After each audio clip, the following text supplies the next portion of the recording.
Halo, kembali lagi dengan kami Java Football. Kali ini kami John dan Kosan. Kali ini kami akan membahas ini yang harus dilakukan pemilik klub Persis Solo yang baru. Nah, apa saja yang harus dilakukan pemilik klub Persis Solo yang baru?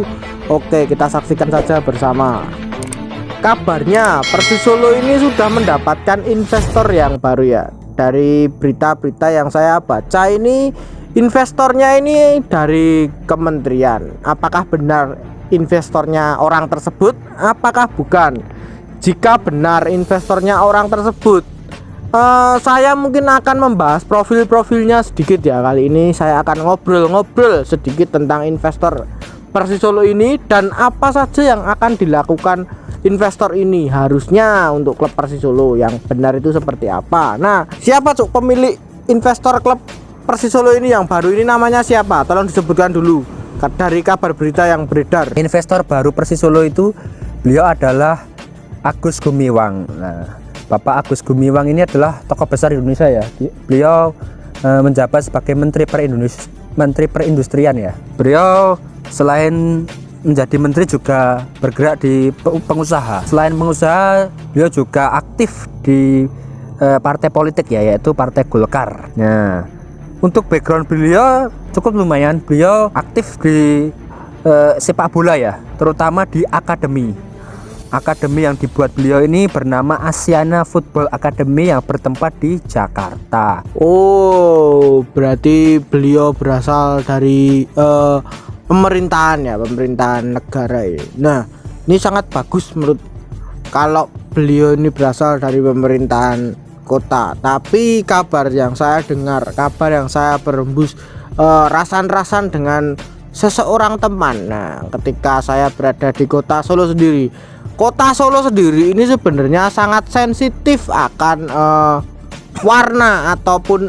pencoblosan seperti itu. Kota Solo ini sangat sensitif ya akan beda warna gitu aja. Kota Solo itu sangat sensitif kalau pemilik klub sepak bola. Kabar yang saya dengar seperti itu. Nah, tapi ketika saya mendengar penjelasan si Cuk tadi, beliau ini aktif di bidang akademi. Wow, ini sangat bagus sekali sebenarnya. Persis Solo sendiri sebenarnya butuh sesosok orang yang peduli akan sepak bola akademi Kota Solo ini. Kota Solo ini sendiri ini, Persis Solo ini sebenarnya butuh sekali akademi Persis Solo loh ya, bukan dari akademi supporter.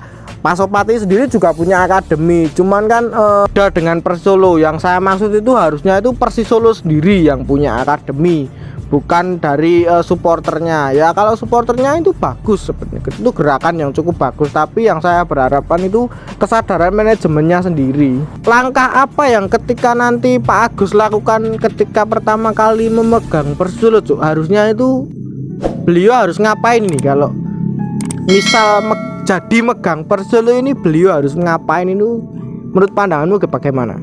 Ya bersyukurnya Persis Solo ini kabarnya mempunyai investor, dan investor itu juga punya passion di sepak bola ya, terutama di akademi. Nah, ini sebagai potensi besar ya. Nah, beliau pasti paham lah ya soal sepak bola itu, bagaimana pengelolaan sepak bola ya. Nah, untuk langkah awal menurut saya ini Persis Solo itu lebih ke struktur kepengurusan ya, menurut saya sih gitu. Karena memang yang berita-berita yang saya dapat dari dulu itu memang problem besar Persis itu di struktur kepengurusan. Mungkin ya lebih detail, lebih bisa menggerakkan organisasi klub ini dengan pengurus-pengurus yang berkompeten di bidangnya. Ya, itu langkah awal yang harus dilakukan pemilik klub Persis Solo yang baru kalau menurut pandanganku, dan menurut pandangan si Cuk juga seperti itu. Nah, langkah kedua kalau menurut pandanganku juga, yang saya lihat klub Persis ini dari tahun kemarin ini susah sekali mendapatkan stadion ataupun apa. Yang kedua ini yang perlu dilakukan sebenarnya itu infrastruktur terlebih dahulu. Ketika stadion mana nantinya sudah diberikan ataupun sudah dikasih lampu hijau, ya sebaiknya harus langsung dikontrak lah, dikontrak jangka panjang dan mampu memanfaatkan potensi Stadion Manahan sendiri. Stadion Manahan kan sudah bagus ya, saat ini kita lihat juga itu sudah oke. Sudah menjadi stadion yang bertaraf nasional internasional lah ini ya, kabarnya kan untuk Piala Dunia juga.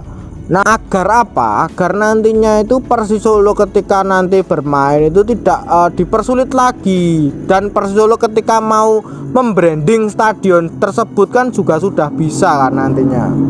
Ataupun kalau tidak itu membuat kompleks area Manahan itu menjadi area komersil, area-area buat ya seperti hal yang dilakukan oleh manajemen PSS lah, membuat kafe ataupun dan lain-lainnya. Nah, seperti itu juga bagus sebenarnya.